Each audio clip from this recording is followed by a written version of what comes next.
Buen día, soy el doctor Manuel Jesús Padilla, neurólogo pediatra del estado de Campeche. Agradezco a la Sociedad Mexicana de Neurología Pediátrica por invitarme a participar en este su 30º Congreso Anual de la Sociedad y segundo Congreso Virtual Internacional. El tema que revisaremos el día de hoy es el traumatismo craneoencefálico. Primero procederemos a la definición. ¿Qué es lo que se define como traumatismo craneoencefálico? El traumatismo craneoencefálico es cualquier lesión estructural o deterioro funcional del contenido craneal secundario a un intercambio brusco de energía mecánica, la cual puede ser por compresión externa, aceleración, desaceleración o penetración de objetos. E incluye todas aquellas causas externas que puedan provocar conmoción, contusión, hemorragia y laceración. La importancia del tema estriba que el traumatismo craneoencefálico representa la primera causa de mortalidad e incapacidad en personas jóvenes y como causa por muerte traumática en niños representa del 25 al 30%. En relación al género, existen 2 o 3 varones afectados por cada mujer y existen picos de incidencia como son desde el nacimiento hasta los 4 años, en la pubertad y adolescencia y en la edad adulta arriba de los 65 años. Estos relacionados en las diferentes etapas por las caídas cuando los niños empiezan a deambular, trauma obstétrico y en la etapa de los adolescentes por actividades recreativas, actividades deportivas y en los mayores de edad por las caídas propias de la edad. El traumatismo craneoencefálico representa el 75% de los fallecimientos por accidentes de tránsito y desafortunadamente el 10% de ellos son mortales de forma inmediata. Afortunadamente, la presentación del traumatismo en el 80% de los casos son leves, solamente un 10% moderados y un 10% graves. Sin embargo, hay literaturas que dicen que estas cifras de traumatismos craneoencefálicos leves pueden variar desde un 60 hasta un 90%. Las tasas de mortalidad pueden llegar a ser tan altas como de un 20 a un 30% y debemos tener presente que la incidencia de las secuelas van a incrementar en relación con la gravedad del trauma. Dentro de los mecanismos patofisiológicos, consideramos a las caídas en un 40% de los casos, a los accidentes con vehículos motorizados en un 14% y en un 10% por agresión o ataque. En menores de 3 años, cuando se diagnostica traumatismo craneoencefálico, en el 24% de los casos corresponden a abuso infantil, como el síndrome de shaken baby, el síndrome del niño sacudido, aunque también hemos mencionado las actividades recreativas. Cuando una persona sufre un traumatismo en el cráneo, se puede originar una lesión directa por el propio trauma, a esta se le conoce como lesión primaria y es inmediata. Sin embargo, si nosotros no cuidamos adecuadamente, esto puede progresar y puede generar en un daño secundario, pero ya obedeciendo a complejos celulares y cascadas moleculares que van a condicionar que el cerebro presente edema, inflamación y por alteraciones de fallo energético, excitotoxicidad, se puedan generar eventos de isquemia. Evidentemente, el flujo sanguíneo cerebral se regula de acuerdo a las necesidades de nutrientes y oxígenos. Cuando el traumatismo craneoencefálico es severo y progresan los daños, se pueden llegar a perder los mecanismos de protección o de autorregulación con un desacoplamiento fisiopatológico entre lo que es la oferta y el consumo. El traumatismo craneoencefálico se clasifica en base a la escala de coma de Glasgow, considerando como leve cuando la puntuación es de 14 a 15, moderado cuando es de 9 a 13 y severo cuando es de 8 o menos puntos. En el traumatismo craneoencefálico leve, la característica es que el paciente preserva su conciencia o si existió pérdida de la misma, esta es inferior a 1 minuto. Al momento de revisar al paciente no hay datos de déficit neurológico, el paciente puede estar bien orientado a responder a órdenes, recuerda el evento traumático, puede manifestar dolor en el área del traumatismo, puede tener dolor de cabeza, pero esta se caracterizará por no ser severa ni progresiva. Puede haber vómito, el cual no es progresivo. Puede haber mareo, vértigo o una inestabilidad transitoria. Y debemos tener presente que los traumatismos craneanos leves pueden existir heridas en el cuero cabelludo o las estructuras faciales, a las cuales debemos de atender para evitar complicaciones secundarias como hipotensión por una hemorragia extracraneal. Los traumatismos craneoencefálicos pueden ser abiertos o pueden ser cerrados. Para valorar el estado de conciencia y clasificar el grado de afectación en el trauma, debemos considerar una herramienta clínica como es la escala de coma de Glasgow, la cual la puntuación máxima es de 15 y la puntuación mínima es de 3 puntos, y esto se consigue valorando la respuesta ocular, la respuesta verbal y la respuesta motora. Esta escala de coma de Glasgow la aplicamos en niños a partir de los 6 años de edad. Sin embargo, la capacidad de respuesta de un niño más pequeño va a variar lo mismo que su respuesta motora, y en consecuencia tenemos una escala modificada para los niños menores, donde vamos a tener las mismas puntuaciones, 15 máximo y 3 puntos como mínima calificación. El cuadro clínico de los traumatismos craneoencefálicos cuando existen fracturas craneales puede ser muy variado.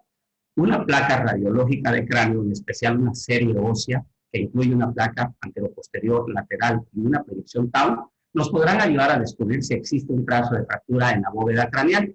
Y esto relativamente pues, podría ser fácil, pero no es así cuando se trata de que la fractura se encuentre en la base del cráneo. Estas lesiones pueden ser difíciles de identificar. Sin embargo, como clínicos, nosotros vamos a tener una fenomenología o sintomatología o signos clínicos que nos podrán hacer sospechar en la presencia de una afectación de la fosa craneal anterior, media o posterior. En el caso del anterior, podemos encontrar un eritema periorbitario bilateral conocido como ojos de mapache o unilateral conocido como signo del oso panda. También si existe antecedentes de que hay rinorragia o rinorragia, alteración del olfato, alteración de la visión, disminución de la agudeza visual, visión borrosa, alteración de los movimientos extraoculares y alteraciones populares, nos harán sugerir la posibilidad de una fractura craneal anterior. En tanto que en las fracturas de la fosa craneal media vamos a encontrar tal vez un signo de Baco, que es un eritema o más bien una coloración violácea alrededor del oído, es retroauricular o preesternocleidomastoidea. También el paciente puede referir tener la sensación de tener líquido en el interior del oído, tener disminuida la audición. Al estudio de otoscopía podemos encontrar hemotímpano y el paciente puede manifestar mareo y vértigo o tener alteraciones de una parálisis facial periférica, recordando que tanto el séptimo nervio craneal como el octavo discurren a la par, y cuando existen fracturas transversales de la fosa craneal media pueden involucrarse y dar este tipo de sintomatología. En relación a la fosa craneal posterior, pues no vamos a tener un cuadro clínico bien definido. Esto va a manifestarse con datos cerebelosos, dependiendo de las áreas que estén afectadas, si existe hemorragia subaracnoidea también, y para poder visualizar fracturas de la fosa craneal vamos a requerir esta proyección especial conocida como la proyección de Tau. En esta imagen les muestro 3 tipos de fracturas, donde vemos una fractura lineal, donde los bordes de la misma se ven alineados. En esta vemos una fractura evolutiva, donde los bordes están separados, y aquí debemos de vigilar la posibilidad de complicaciones tardías, como la formación de un quiste leptomeningio y en consecuencia un cuadro clínico característico.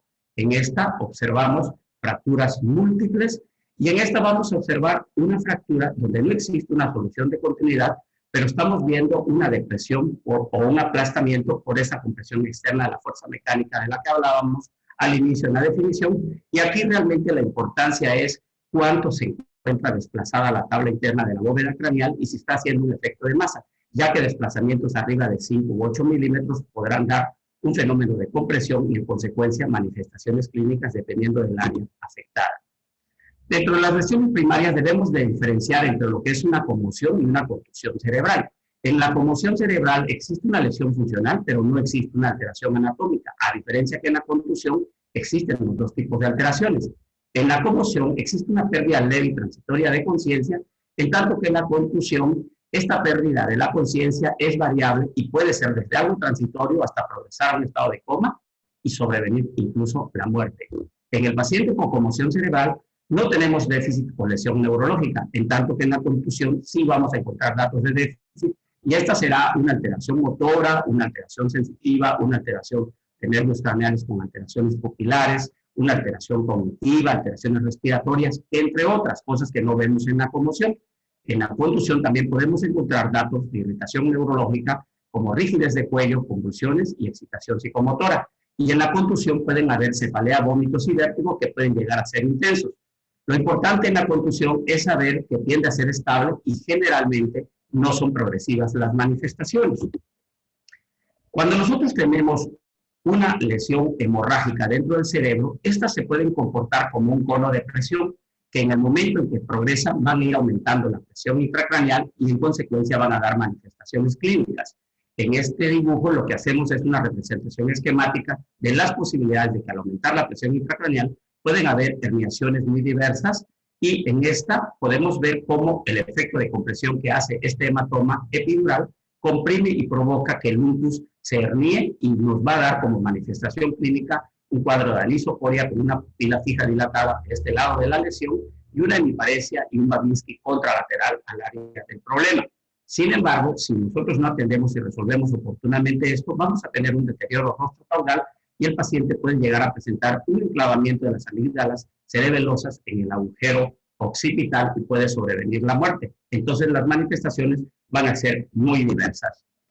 Cuando ustedes solicitan un estudio de tomografía craneal por sospecha de una lesión intracraneana y se encuentran en esta imagen hiperdensa que tiene la característica de ser biconvexa, con que el borde interno tiene una convexidad, deben de sospechar un hematoma epidural. La arteria más afectada comúnmente es la arteria meningia media y el sangrado puede ser arterial o venoso y va a dar el cuadro de un síndrome bucal si no lo resolvemos oportunamente con las manifestaciones que hemos dicho, y esto representa una verdadera emergencia médica. Cuando encontramos en la tomografía esta imagen de semiluna, donde el borde interno del área del sangrado tiene una concavidad, debemos de sospechar en un hematoma subdural. Aquí el sangrado es de origen venoso por ruptura de las venas de unión entre lo que es la corteza y la dura madre, pero también puede ser por la ulceración de las arterias corticales. La importancia es que estos sangrados pueden ir en aumento y pueden desplazar la línea media, comprimir el sistema ventricular ipsilateral y pueden dar con su evolución manifestaciones clínicas muy diversas y sobrevenir la muerte si no se resuelven oportunamente. Evidentemente, hay algunos hematomas epidurales y subdurales que se manejan conservadoramente y eso va a depender de la cantidad de sangrado y de qué tanto está desplazando la línea media. Los hematomas se clasifican también en base a su temporalidad en agudos, subagudos o crónicos. En otras ocasiones tenemos que la manifestación de sangrado está en el interior del cerebro y rodeado por tejido cerebral y las manifestaciones clínicas van a depender de la ubicación, del tamaño y de la tasa de aumento de volumen. Entonces, ¿cómo vamos a diagnosticar traumatismo craneoencefálico? En base a la historia clínica. Pero no debemos de perder de vista que ante todo, lo primero que tenemos que hacer en el paciente con un traumatismo moderado o grave es estabilizar al paciente. Ver que tenga una vía aérea permeable, que esté respirando y que tengamos un acceso circulatorio para el manejo de medicamentos y líquidos. Es el ABC del manejo de urgencias. Después vamos a proceder a preguntar en el historial lo que hemos revisado con anterioridad, si ha habido alteración de conciencia, cefalea, vómitos, etc. También debemos de tener presente si el paciente tiene alternancia de los periodos de pérdida de conciencia con periodos de lucidez, porque eso nos puede orientar para saber si el paciente puede tener una hemorragia epidural o subdural, ya que en el subdural los periodos de lucidez son mucho menores que en las hemorragias epidurales. Debemos investigar si el paciente ha tenido algún trastorno hematológico o si toma fármacos, porque el abordaje será diferente y tenemos que cuidar más complicaciones. Ejemplo, un paciente con hemofilia. En el momento de examinar a nuestro paciente, la evaluación física y neurológica tiene que ser rápida y sistemática. Y tenemos que evaluarlos cada 30 minutos cuando se trata de traumatismos moderados o graves y vigilarlos de una manera periódica un poco más aislada de acuerdo a su evolución. Dentro del cuadro clínico debemos de vigilar la presencia de una triada conocida como triada de Cushing, caracterizada por hipertensión arterial, bradicardia y bradipnea, los cuales son indicativos de un gran aumento de la presión intracraneal y nos está hablando de un deterioro rostrocaudal donde el involucro ya está llegando a nivel de tallo cerebral, en especial puente y bulbo. Y vamos también a observar si el paciente tiene posturas anormales, como las posturas de decorticación o descerebración, que nos traducirán una lesión diencefálica o una lesión a nivel pontino. También tomaremos en cuenta los datos clínicos para sospechar si el paciente tiene o no una fractura de base de cráneo. El estudio radiológico por excelencia para abordar el traumatismo craneoencefálico es la tomografía computarizada craneal. Sin embargo, no se justifica en todos los casos, y es en el caso del traumatismo craneoencefálico leve, que va a tener algunas indicaciones especiales. Aquellos pacientes que tengan una fractura o que tengan neumoencéfalo justificará una tomografía craneal, o aquellos que aunque no tengan la fractura tengan otorragia, tengan rinorrea o que no recuerden cómo fue el evento traumático, en ellos se justificará una tomografía. Sin embargo, cuando se trata de un traumatismo leve, el estudio radiológico de cráneo será muy útil y nos ayudará. Si este es normal, al paciente se le podrá dar de alta con vigilancia domiciliaria indicando datos de alarma. Sin embargo, si se justifica una tomografía craneal, el paciente deberá ingresarse para vigilar Si la evolución es buena, será dado de alta con las recomendaciones ya dichas, pero si el paciente presenta agravamiento, debemos considerar enviarlo a unos cuidados intermedios o una unidad de cuidados intensivos. Debemos de considerar que algunos pacientes requieren placa radiológica de cráneo, pero no es en todos los casos, y es en especial justificado en los niños más pequeños, en los menores de 3 meses, y aquellos que cuando presentan un traumatismo craneoencefálico presentan hematomas importantes en el cuero cabelludo, porque se ha visto una relación directa con fractura craneal y con lesiones intracraneanas en el 8 al 10% de los casos. En el caso del traumatismo moderado, si es anormal la tomografía craneal, el paciente deberá ingresar a una unidad de cuidados intensivos y requerirá de una valoración neuroquirúrgica para ver si el paciente tiene algo que se tenga que resolver quirúrgicamente. Y pues esto también es aplicable en el traumatismo craneoencefálico grave, donde debemos estabilizar a nuestro paciente hemodinámicamente, haberlo intubado y hacer el estudio radiológico y canalización oportuna a la unidad donde lo vamos a atender. Dentro del tratamiento prehospitalario, debemos de vigilar el hecho de que los pacientes se compliquen, porque habíamos hablado de un daño primario, el cual, si no se atiende oportunamente, puede dar daño secundario. Y la hipotensión y la hipoxia pueden favorecer este daño secundario. La hipoxia la vamos a evitar si nosotros intubamos a nuestro paciente al demostrar que tiene un lago de 3 a 8, y si no es posible la intubación, por lo menos ventilar con mascarilla y oxígeno. Debemos de evitar la hipotensión utilizando soluciones cristaloides isotónicas a través de la fluidoterapia para evitar las complicaciones. ¿Por qué? Porque la hipotensión va a traducirse con una alteración de la presión de perfusión cerebral y en consecuencia pueden sobrevenir de manera secundaria isquemia u otras complicaciones.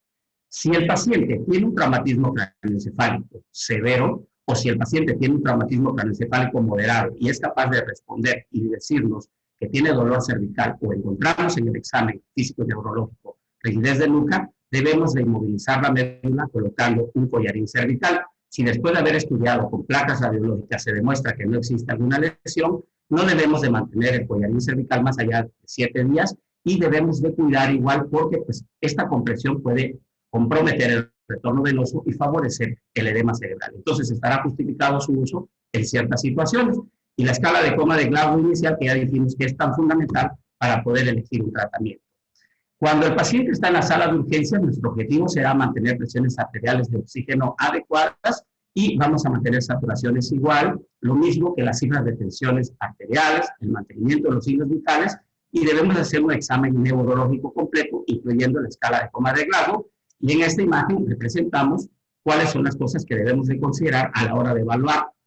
Dentro de ellos, la evaluación de los pares craneales para ver si existe algún grado de afectación. Los estudios de laboratorio se harán acorde a cada caso en particular y el estudio de imagen puede ser desde una placa radiológica de cráneo hasta una tomografía o en ocasiones justificar una resonancia magnética en caso de que estemos sospechando que el paciente tenga una lesión difusa como el daño axonal difuso, algo que en su momento la tomografía no nos servirá porque no nos va a revelar datos y es más sensible la resonancia magnética. También ingresar al paciente a la unidad de cuidados intensivos de acuerdo a la severidad del trauma y resolver quirúrgicamente si es necesario. Entonces tenemos que entender que el tratamiento es muy individualizado, así como su manejo de las complicaciones.